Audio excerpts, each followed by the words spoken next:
말라기입니다.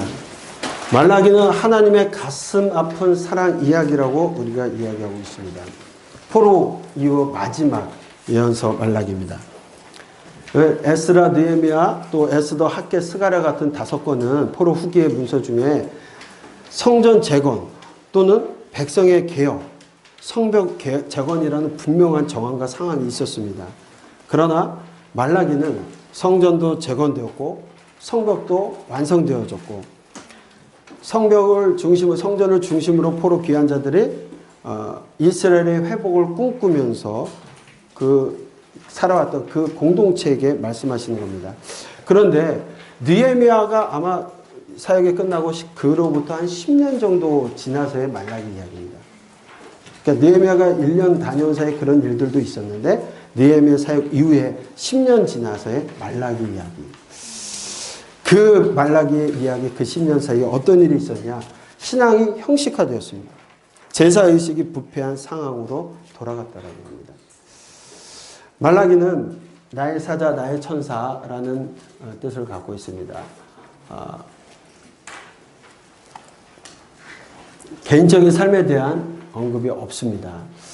그래서 이것이 말라기가 누구일까라는 이야기를 하면서 유대 전승에 의하면 성경의 정경을 수집하고 보존했던 어떤 랍비 모임의 한 일원이 아니었을까라고 이야기하기도 합니다. 또 중세 일부 랍비들은 에스라가 이것을 썼던 것이 아니냐라고 보기도 합니다. 또 초대 교부들은 스불론 지방 출신의 레인으로 보는데 어쨌든 말라기라는 사람에 의해서 기록이 되어져 있습니다. 배경은 페르시아의 통치를 받고 있던 바벨론 포로 이후 시대다라고 보여집니다.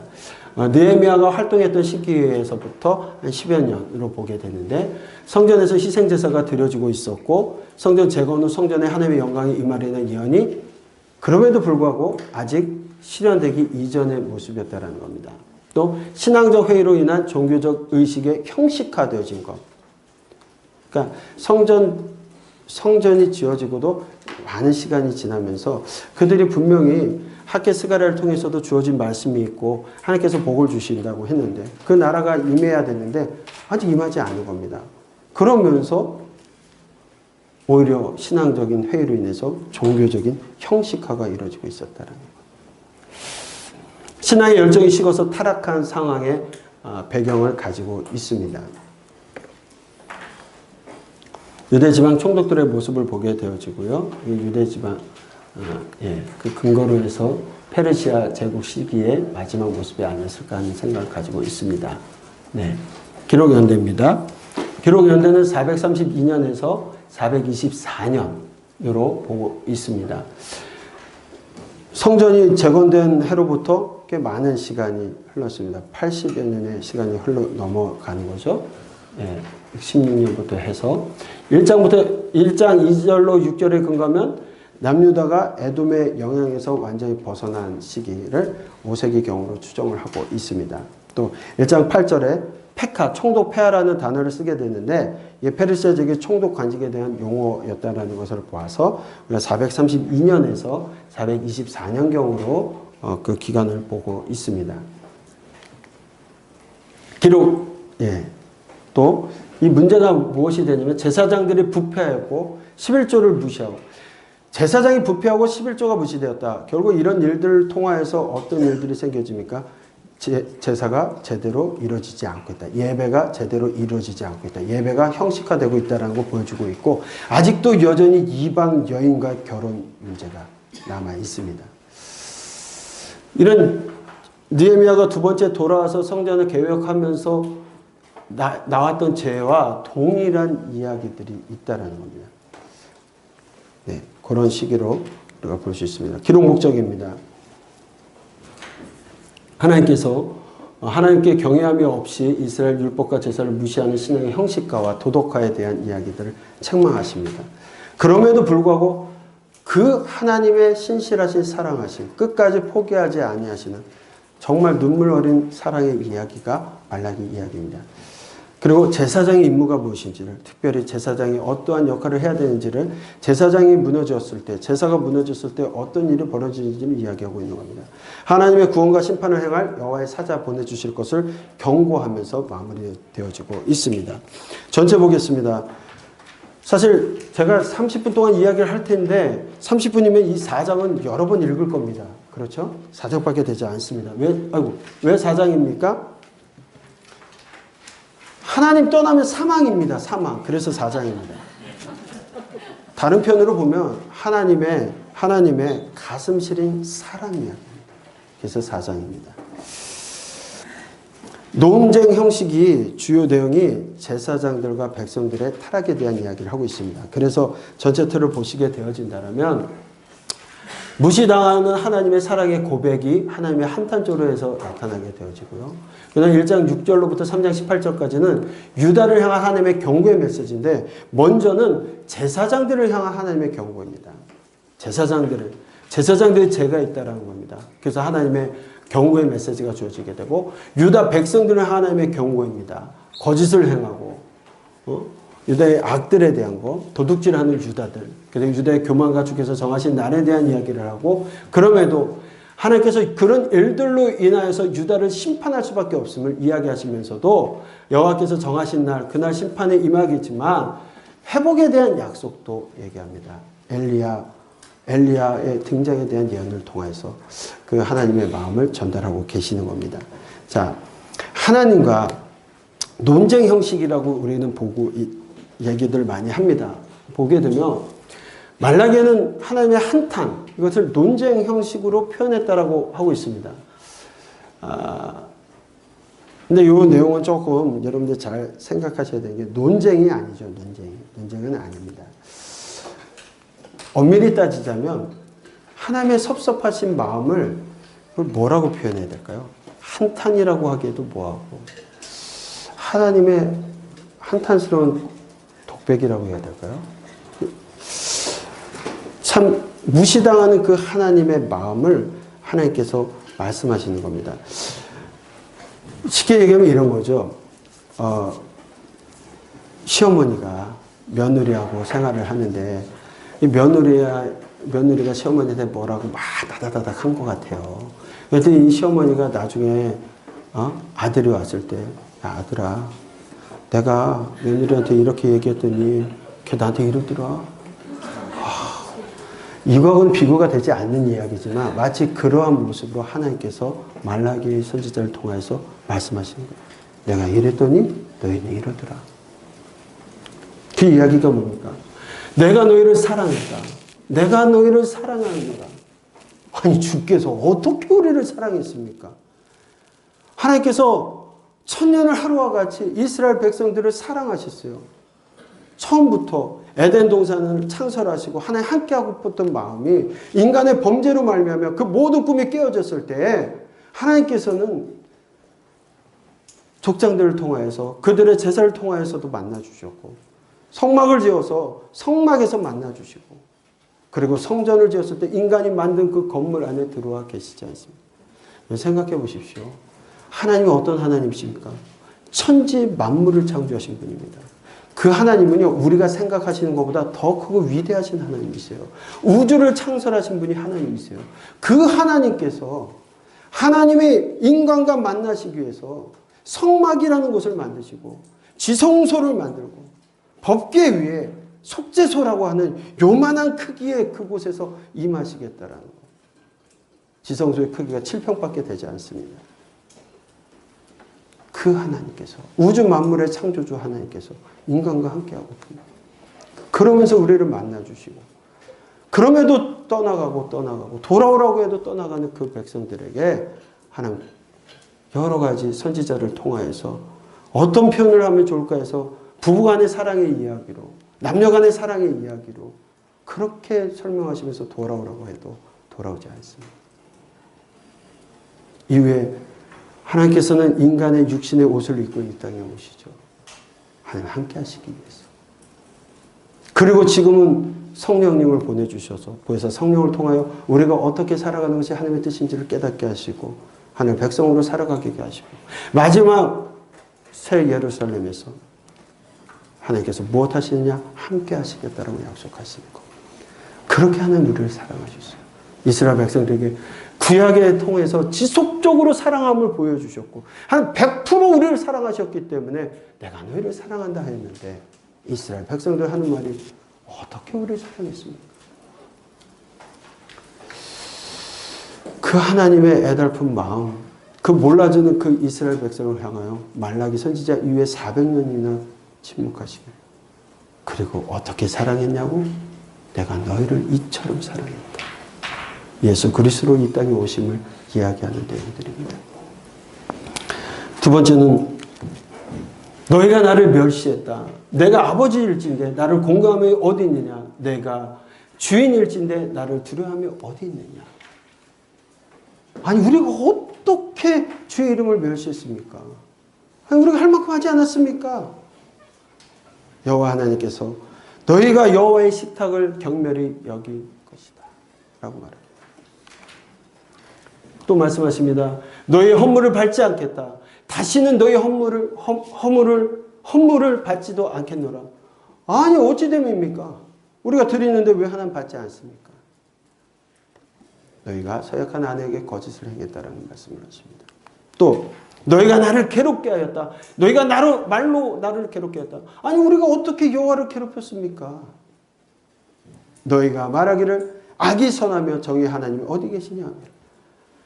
악한 일을 행하는 것이 선하다라고 얘기하고, 선의 하나님이 어디 계시냐? 하나님 주무시는? 하나님 떠나 계신가? 하나님 어디 있느냐고 악을 행하고 있다라는 것. 그리고 너희는 내게로 돌아오지도 않고 내 것을 도둑질했다.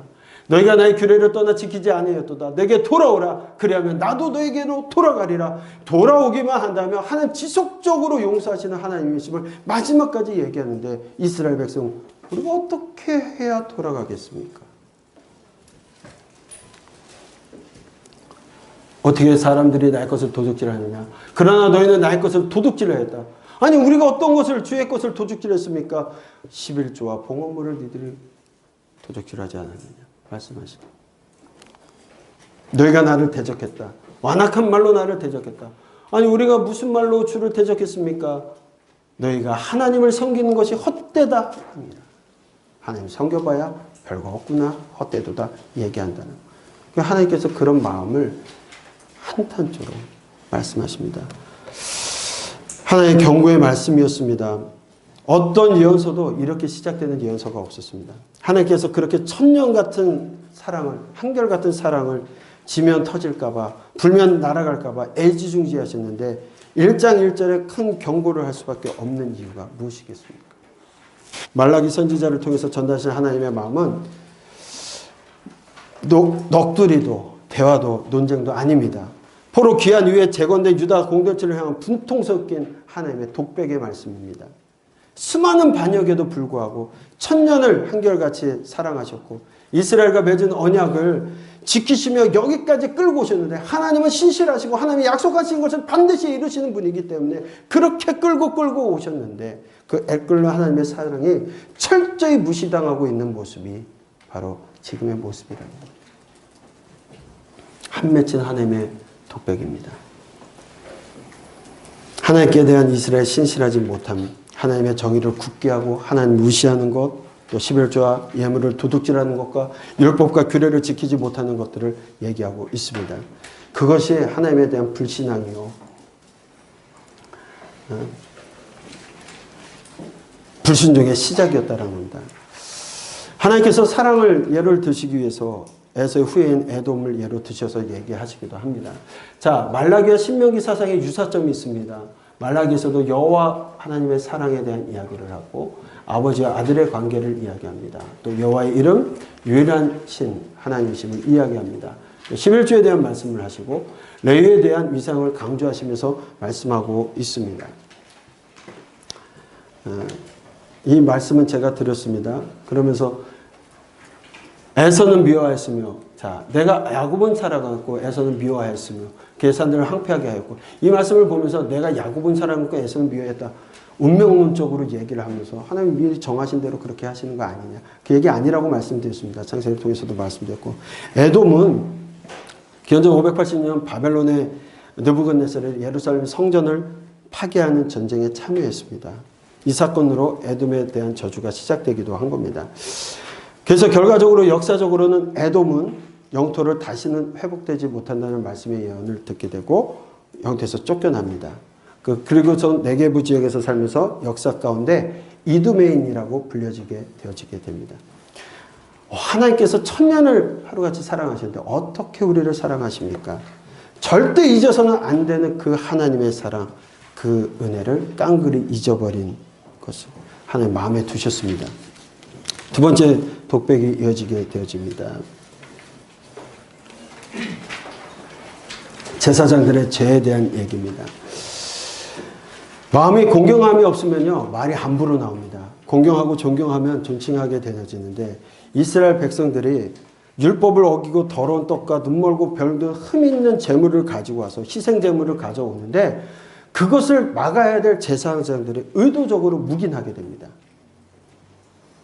하나님께서 이것을 만약 너희들 총독에게 드린다면 그것을 기쁘게 받겠냐고 말씀하십니다. 하나님께서 우리에게 가장 최고의 것, 가장 귀한 것, 최선의 것을 받으시기에 합당하신 분이십니다. 하나님께서 우리의 최고의 사랑, 왜 우리를 최고로 사랑하셨기 때문에 100% 사랑하셨기 때문에 우리에게 100%의 사랑을 요구하시는 거 당연한 겁니다. 하나님 은혜를 베푸셨기 때문입니다. 우리들이 쓰고 남은 물질, 다른 일 하다 남는 시간 드리는 건 하나님 기뻐하실 일 아닙니다. 하나님께서 가장 경멸히 여기시는 겁니다. 이스라엘이 그랬습니다. 하나님께서 분통 터지는 일입니다. 하나님 마음에 또 분통 터지는 마음이 이어지게 됩니다. 여호와를 경외함도 없이 흠 있는 제물로 제사를 드리면서 뭐라고 얘기하냐면, 하나님 우리를 불쌍히 여겨주십시오. 하나님 우리의 기도를 들어주십시오. 그 기도를 하나님 받으시겠냐는 겁니다. 헛된 제물을 드리면서 그런 모습을 보느니 차라리 성전 문을 닫을 자가 있으면 좋겠다라고까지 표현하십니다. 여러분, 성전이 무엇하는 곳입니까? 제사 드리는 겁니다. 하나님께서 하나님과 만날 수 있는, 거룩하게 만들어주는 유일한 방법으로 주신 것이 제사입니다. 그런데 얼마나 꼴보기 싫으면 차라리 저 성전 문을 닫아버릴 사람이 있었으면 좋겠어요. 하나님께서는 너를 기뻐하지도 않고 너희 손으로 드리는 제사를 하나도 받지 않겠다고 하나님께서 요구하신 겁니다. 하나님께서 이렇게 제사하라고. 우리가 성경을 통해서 구약 예언자들을 통해서 하나님은 제사를 원치 아니하시고 인애를 원하신다. 왜 하나님이 제사를 원치 아니하십니까? 하나님이 제정하신 법입니다. 그런데 하나님을 사랑함도 없이 형식적으로 드려지는 거, 의무적으로 드려지는 거, 그거 경멸하시는 거 아닙니까? 하나님이 주신 그 사랑의 메시지를 까먹고 사랑은 간대 없이 그저 형식에 빠져가지고 드리는 제사, 예배. 사실 이스라엘 백성들은요, 나중에도 보게 되면 제사 드리는 모습, 예배하는 모습이요, 저희보다 훨씬 뛰어난 사람들입니다. 근데 왜 하나님이 그들을 책망하실까요? 나중에 여러분들 내일 보게 될 바리새인들, 바리새인만한 믿음이 없으면 천국에 못 간다는 말씀까지 하셨는데, 바리새인이 여러분들 우리가 그렇게 경멸할 정도 그런 사람들인지 아십니까? 바리새인은 모세오경을 다 암송합니다. 성경 모세오경 다 암송합니까? 못하잖아요. 저도 못하는데. 다 못하잖아요. 그들이 예배 방식으로 드려지는 건 철저하게 우리보다 훨씬 더 잘 드립니다. 그런데 왜 하나님 책망하시고 질타하실까요? 형식은 있는데 그곳의 내용, 하나님을 사랑하는 마음이 없이 드려지는 것, 그거 책망하시는 거 아닙니까? 2장으로 넘어가겠습니다. 레위와 세운 언약을 보게 되면, 말라기 제사장들이 레위와 세운 언약에 대해 언급했을 때 그들은 시딤에서 있었던 사건을 기억하면서 아마 민수기 이야기를 떠올렸을 것입니다. 하나님께서 질투하시는 하나님, 노를 바라시고, 그리고 그 질투심으로 얘기하십니다. 하나님께서 평화의 약속을 주십니다. 레위와 언약에서 제일 중요한 것은 바로 생명과 평강의 언약입니다. 레위 지파와 제사장의 의무가 있습니다. 하나님을 경외하게 하기 위해서, 많은 사람을 돌이켜 제약에서 떠나게 하기 위해서 누굴 세우신 겁니까? 레위인과 제사장을 세웠는데 그들 지금 뭐하고 있습니까? 의도적으로 잘못되고 있는 것들을 묵인하고 있다는 겁니다. 만군의 여호와의 사자가 되게 하고 하나님의 이름을 영화롭게 하려고 하는데 오히려 그들이 하나님의 이름을 망령되게 만들고 있다는 겁니다. 그들은 제사장을 통해서 이스라엘 백성들에게 여호와의 복을 선포해야 됩니다. 베레크, 샤마르, 하난, 샬롬을 선포해야 됩니다. 여호와가 이스라엘을 지키는, 여호와가 은혜를 베푸시고 복을 주시고 평강을 주실 것을 선포하는 것이 제사장들에게 오히려 그것들을 하지 않고 있다는 겁니다. 그리고 레위 제사장의 죄에 대해서 말씀하십니다. 정도에서 떠났다는 겁니다. 많은 사람들을 율법에서 거치게 하였고 레위 언약을 파괴하였고 하나님의 도를 지키지 아니했고 율법을 행할 때 사람에게 편벽되었다. 하나님의 뜻대로 살지 않는 제사장을 먼저 질타하고 계시는 모습을 우리가 볼 수 있습니다. 유다 백성을 향한 죄입니다. 경고의 말씀입니다. 거짓을 행하는 유대인들, 유다의 악과 주께서 임하시는 날, 유다의 도둑질, 유다의 교만과 주께서 정하신 날에 대한 이야기가 쭉 되어지고 있습니다. 먼저 유다 백성을 향한 경고가 시작되어집니다. 그들은 여호와의 언약의 말씀을 깨뜨리고 욕되게 하였다라는 겁니다. 이스라엘 백성은 하나님의 언약에서 맺은 한 형제였습니다. 그 백성들이 언약을 깨뜨린 잘못을 형제에게 거짓을 행하고 가증한 일을 하고 있었습니다. 그것이 무엇이냐? 이방인과 결혼한 겁니다. 이방인과의 결혼은 율법에서도 금지한 일이었습니다. 금지한 이유는 여러분 잘 아실 겁니다. 솔로몬도 이방인과 결혼했을 때 무슨 일이 있었습니까? 우상을 숭배하는 일이 생겼습니다. 우상 숭배와 바로 이어지기 때문에 하나님의 백성들이 이 일을 해서는 안 되는 것을 분명하게 말씀하고 있습니다. 그런데 당시 백성들은 어려서 맞이한 아내에게 거짓을 행하고 있는 겁니다. 결혼 계약을 파기할 때 모세가 이혼 증서를 써주는 것과 같은 이유 있는 일들이 있었는데 이들은 그런 일들도 아니었습니다. 이혼하고 학대하는 일들이 벌어지고 있는 겁니다. 왜? 하나님께서 결혼했을 때 결혼의 증인이 되셨음에도 불구하고 하나님을 무시하고 자기 욕망대로 결혼하고 이혼했다라는 겁니다. 왜 그들이 결혼하고 이혼했느냐? 당시 포로 귀한 자들의 삶은 넉넉한 삶이 아니었습니다. 그런데 이방인들은 그 주변에서 어떻게 살고 있었냐면 조금 더 경제적으로, 정치적으로, 사회적으로 낮게 살고 있었습니다. 그러니까 이 사람들은 전략적인 결혼을 통해서 뭐 하는 겁니까? 신분 상승은 꿈꾸면서 그렇게 결혼하고 이혼했던 겁니다. 하나님의 영광과 전혀 상관없습니다. 하나님에 대한 언약의 말씀 두 번째 잘못은 말로 하나님을 괴롭히게 하였다는 겁니다. 그러면서 하나님은 악을 허용하시는 것. 하나님께서 어떻게 악을 허용하십니까? 악한 것을 선용하시는 하나님이시긴 하지만 악을 허용하시는 하나님이 아닙니다. 그럼에도 그들은 조롱하는 말을 하게 됩니다. 하나님께서는 악을 행하는 자를 기뻐하시면서 정의의 하나님이 어디 계시냐 하면서 하나님을 공의롭지 않은 분이라고 이야기합니다. 이스라엘 백성도 자신들의 죄악은 보지 못한 채 하나님을 오해한 겁니다. 그들은 하나님의 오래 참으심과 하나님이 침묵하시는 이유에 대해서 알지 못합니다. 마음대로 하나님을 판단하고 하나님이 이렇게 하실 것이다. 오히려 하나님을 악한 신으로 그들은 만들고 있었다는 겁니다. 그것이 큰 죄였습니다. 그래서 하나님께서는 친히 말씀하심으로써 그것이 잘못된 죄라는 것을 이야기합니다. 하나님께서는 그들의 삶에 무관심하신 분이 아니었습니다. 하나님 백성들 가운데 사자를 보내어서 길을 준비할 것이고 예상치 못한 순간에 언약의 사자로 오실 것을 말씀하는 겁니다. 변하지 아니하시는 하나님, 그런 이야기들을 하고 있습니다. 3장 7절 여러분들 잘 아는 이야기입니다. 이거는 한번 같이 보고 가도록 하겠습니다. 만군의 여호와가 이르노라 너희 조상들 날로부터 나의 규례를 떠나 지키지 아니하였더라. 그런즉 내가 돌아오라 그러면 나도 너에게도 돌아가리라 했더니 너희가 이르기를 우리가 어떻게 하여 돌아갈까? 이스라엘 백성들 계속적으로 하나님을 돌아오라고 요청함에도 끝까지 회개하지 않는 겁니다. 어떻게 돌아가요? 어떻게 돌아갈 수가 없는 거지. 돌아가는 방법은 모릅니다. 그랬더니 하나님께서 뭐 말씀하십니다. 하나님의 것을 도둑질을 하는, 우리가 주의 것을 도둑질을 하였나이까라고 얘기합니다. 그것이 뭡니까? 11조와 봉헌물이라고 얘기했습니다.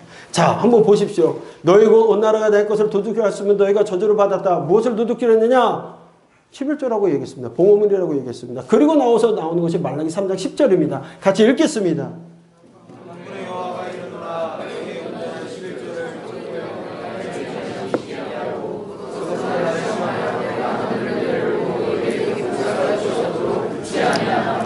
교회 11조 봉투에 써있는 말씀이에요. 근데 이 말씀이 지금 하나님의 징계의 말씀으로 심판의 말씀으로 하고 있는 겁니다. 기분이 좋아서 야 너희들 11조를 해봐라. 11조 하면 복을 하늘에 쌓을 곳이 없을 줄로 복을 내리지 않나 봐라? 이 말씀이 아니지 않습니까? 하나님 지금 너희들이 도둑질한 거 아니냐? 도둑질했다. 무엇을? 11조 봉헌물을 도둑질했다고 하면서 이 말씀을 제대로 해봐라. 왜 제사장이 도망가고 레위인들이 왜 도망가겠느냐? 그리고요, 불경스러운 건강치 않은 말이 있어요. 예? 나를 시험하여 어떻게 피조물이 창조주를 시험합니까? 이건 말도 되지 않는 이야기죠. 이 번역상 시험이라는 이 바한 동사를 번역본에서는 이제 바한 동사를 쓰게 되는데 이것을 시험하다라고 통역을 했습니다. 그래서 영어 번역본에서는 테스트라고 했고요. 킹제임스 버전에서는 프로브라고 번역합니다. 오히려 어떤 면에서는 시험하다는 것보다는 너의 마음을 증명하라는 게 맞는 이야기입니다. 그렇게 보시는 게 너의 믿음을 증명해봐라. 무엇으로? 하나님 것을 제대로 드림으로. 하나님 화가 나셔서 하시는 말씀입니다. 물론 11조 해야 됩니다. 그렇죠? 11조는 그거에 이 말씀보다는 쭉 있지 않습니까? 창세기에도 야곱의 11조, 제사 법전에 나오는 11조, 신명기에 말라기에 나타난 11조 쭉 많은데 수많은 11조에 대한 이야기 하나님께서 분명히 해야 되는 거예요. 11조 왜 해야 됩니까? 하나님 명령하셨으니까 하는 겁니다. 10의 2조, 10의 3조 없습니다. 하나님을 복의 자판기로 여기지 마세요. 가불 11조 없습니다. 여러분 11조는 하나님의 주권을 인정하는 거예요. 선악의 나무를 따먹지 말라고 했을 때 그 계명을 통해서 하나님 모든 것을 주신 하나님을 기억하고 인정하는 것과 같이 11조는 주신 것이 모두가 하나님의 것이지만 그것을 구별함으로써 하나님 우리의 주인 되심을 인정하는 겁니다. 하나님 복의 자판기처럼 사용해서는 안 되는 겁니다.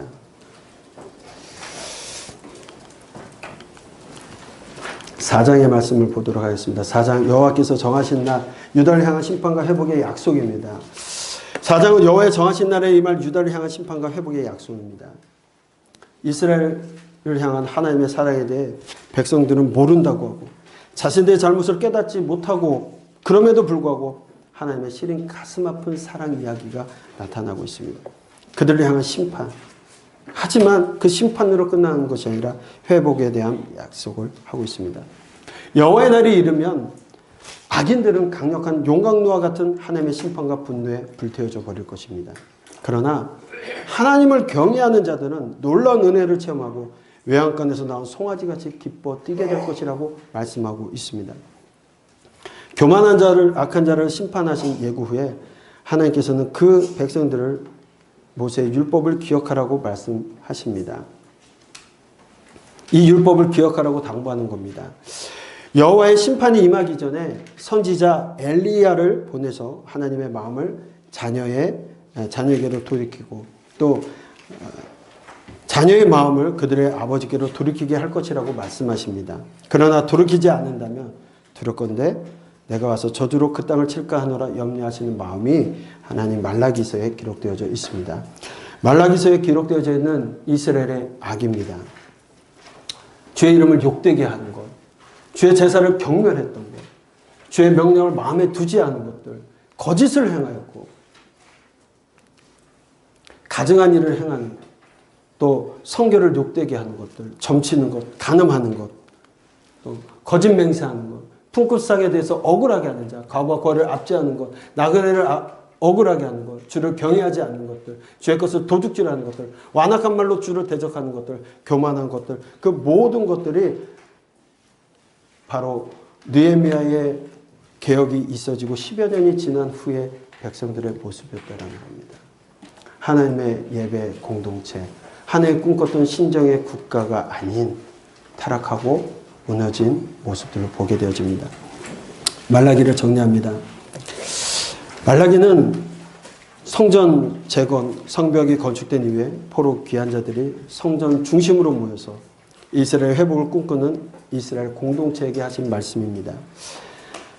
택한 백성들은 성전 건축 이후에도 이스라엘의 재건과 회복이 이루어지지 않는 상황에서 신앙이 형식화되어지고 회주에 빠짐으로써 율법의 제사들이 무시되고 성의 없는 제물들을 드려지게 되어집니다. 그리고 도덕적인 타락의 부패한 모습들을 보게 됩니다. 하나님께서는 그 분통 터지는 하나님의 마음을 6번의 논쟁을 통해서 말씀하십니다. 그러면서 하나님의 사랑을 의심하고 불신하는 백성들에게 내가 야곱을 택하고 에서를 버렸다라고 말씀하십니다. 그리고 제사장과 백성들의 죄를 책망하면서 동시에 하나님께 돌아오도록 권고하십니다. 특히 하나님을 경외하고 백성들에게 율법을 지키고 가르쳐야 될 여호와의 사자들, 하나님이 세우신 제사장들이 죄를 짓고 있습니다. 그 죄를 책망하십니다. 하나님께서 레위와 맺은 생명과 평강의 언약을 지켜서 여호와를 경외하고 여호와의 율법을 항상 구하도록 일깨워 주십니다. 그리고 백성들이 형제를 향하여 거짓을 행하고 가정이 행한 일과 이방 여인과 결혼한 일들, 그리고 이혼한 일들을 책망하면서 거짓을 행하지 말라고 권고하십니다. 그리고 하나님을 향한 불신과 말씀에 대한 불순종뿐만 아니라 하나님의 존재 자체를 아예 무시하는 말로 여호와를 괴롭게 한 죄를 지적하면서 심판하러 임할 것을 경고하십니다. 그러면서 온전한 11조와 헌물을 드리지 않는 백성들을 책망하면서 온전한 11조를 드리도록 권고하십니다. 그리고 하나님을 섬기는 일이 귀찮다고 더 완악한 말로 하나님을 대적하는 교만한 자들을 향하여 하나님께서 선악간에 심판하실 것을 말씀하고 계십니다. 그러나 여호와를 경외하는 자들과 그 이름을 존중히 여기는 자는 하나님 앞에 기념책에 기록될 것이지만 교만한 자와 악을 행하는 자는 여호와의 날, 용광로 불같은 심판의 날에 그 뿌리와 가지가 하나도 남지 않을 정도로 심판받을 것을 말씀하십니다. 그러므로 여호와 하나님께서 호렙에서 맺어주신 모세의 율법을 기억하고 지켜 행하라고 말씀하십니다. 마지막으로 심판의 날이 이르기 전에 선지자 엘리야를 보내서 자녀의 마음을 돌이키겠지만 돌이키지 않으면 심판에 주께서 오셔서 하나님의 자녀를 저주로 멸망받을까 염려하는 하나님의 마음이 담긴 말씀이 말라기십니다. 이스라엘 백성들은 시내산에서 하나님과 언약을 맺었습니다. 여호와 하나님만을 믿고 섬기고 하나님 주신 율법대로 살기로 약속했습니다. 그런데 얼마 못 가서 금송아지 사건이 일어납니다. 언약을 맺은 지 얼마 되었다라고 모세가 40일 동안 안 보인다라고 그는 금세 하나님께서 돌아서서 금송아지를 만듭니다. 하나님께서는 그들과 함께 안 가시겠다고 말씀하십니다. 왜냐하면 백성들과 함께 가시다가 백성들이 또 죄를 지으면 사랑하는 그 백성들, 천년을 하루같이 사랑했던 그 백성들, 그들을 멸할까 봐 같이 안 가시겠다고 말씀하십니다. 하나님의 백성과 동행하면서 영원히 함께 하시기를 원하셨던 그 하나님께서 그들과 함께 하기를 원하셨던 그 하나님께서 그들과의 동행을 거부하십니다. 사랑하는 백성을 그 죄로 죽일까 봐. 이 하나님의 마음을 아십니까? 하나님의 백성을 죄악 중에서도 멸망당하지 않고 구원하고 싶어 하시는 그 하나님의 마음.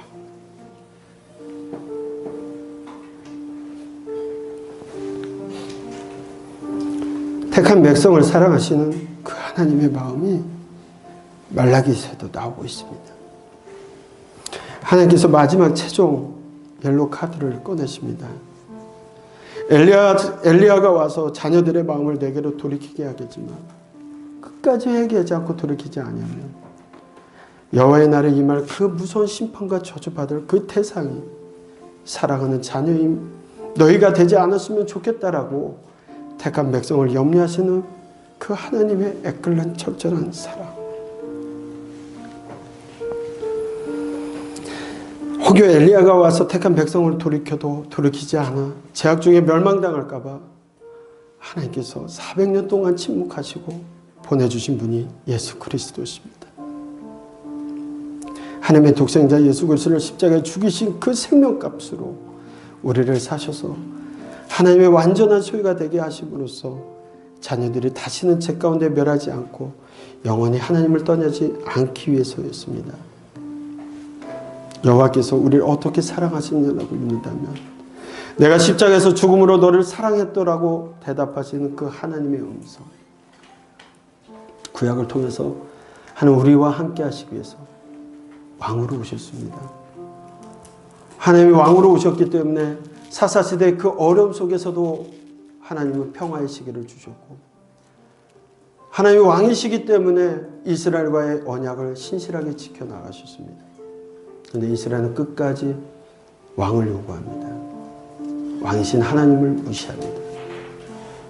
바벨론 포로 이후에 돌아와서도 그들은 하나님의 사랑을 깨닫지 못하고 언약 백성으로 살아가겠다고 임몽했던 그 사람들의 마음은 어느새 변질되어서 형식적인 예배, 형식적인 제사, 의무감으로 하나님을 실족해 만들고 있습니다. 하나님의 마음을 아프게 하고 있습니다. 그것이 바로 이스라엘 백성이었고 그것이 바로 우리라는 겁니다.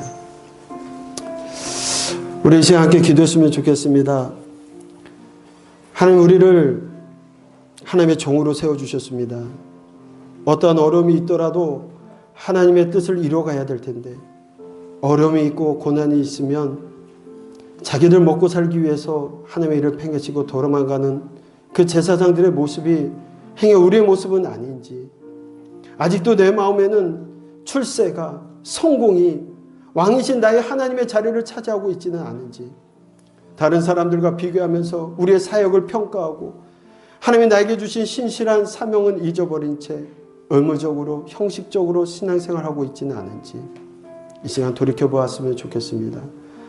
하나님, 우리 함께 기도할 때 우리가 왕이신 하나님을 인정하고 내 삶 속에 그 하나님을 모시는 시간 되어되게 해달라고 함께 통성으로 기도하겠습니다.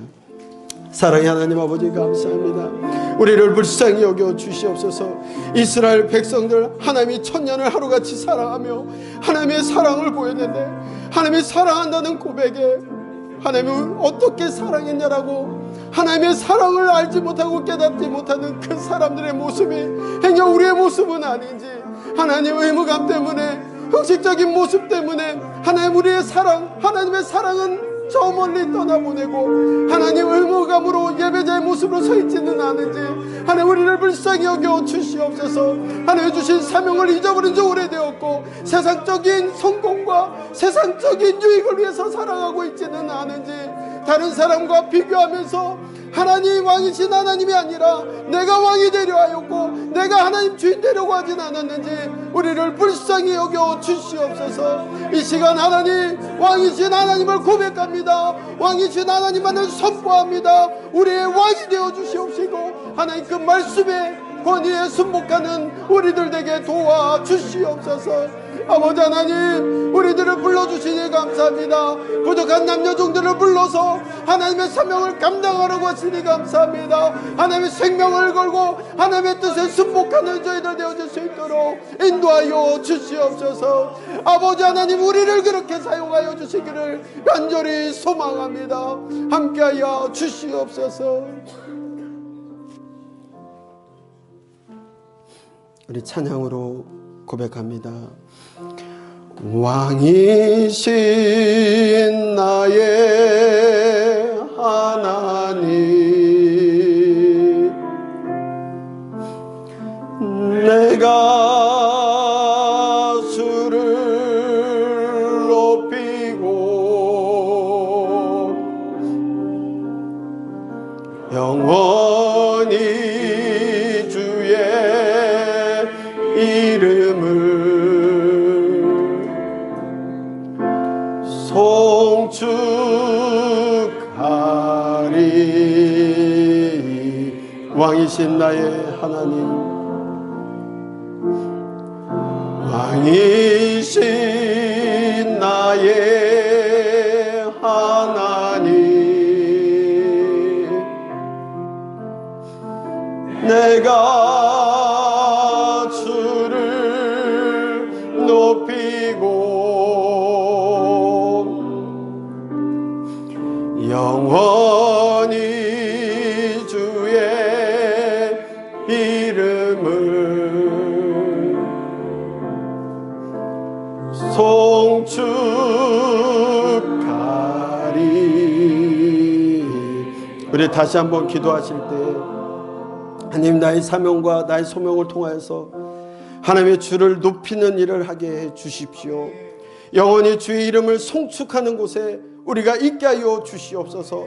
하나님 원하시는 그 자리에 있는 것이 바로 우리가 되게 하여 주시고 하나님의 마음을 시원케 하는 마중물된 삶을 살아갈 수 있도록 하나님 우리를 사용해 달라고 이 시간 다시 한번 믿음으로 고백하며 기도하겠습니다.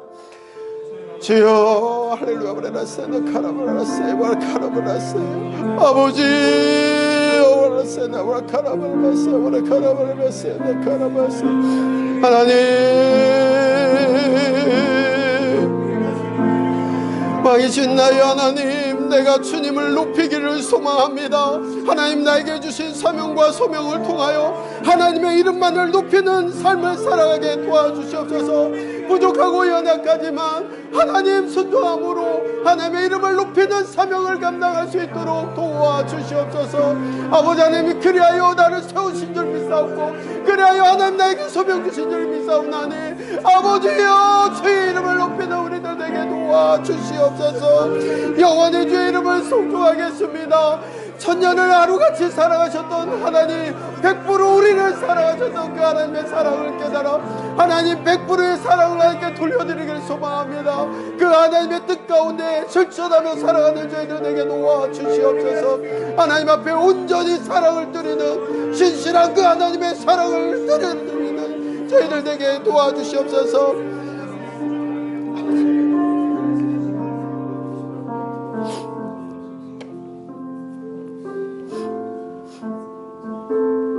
끝까지 포기하지 아니하시는 하나님, 행여 하나님의 사랑하는 백성들이 심판받을까 걱정하시는 그 하나님, 하나님의 이름을 망령되게 하고 하나님의 이름을 소홀히 여기는 그 백성들조차도 사랑하시는 그 하나님, 하나님의 약속을 지키시기 위하여 100% 사랑하신 그 왕이신 하나님을 위하여 우리가 살아가게 도와주시옵소서. 하나님 100% 사랑하셨사오니 우리도 100% 사랑을 하나님께 드릴 수 있도록 도와주시옵소서. 하나님 앞에 우리의 사랑과 충성을 올려드리기를 소망합니다. 하나님 우리를 사용하여 주시옵소서. 이 시대에 하나님 원하시는 삶을 살아가는 저희들에게 도와주시옵소서. 부족하지만 연약하지만 하나님 우리를 그렇게 사용해 주시기를 간절히 소망합니다. 예수 그리스도의 이름으로 기도합니다. 아멘.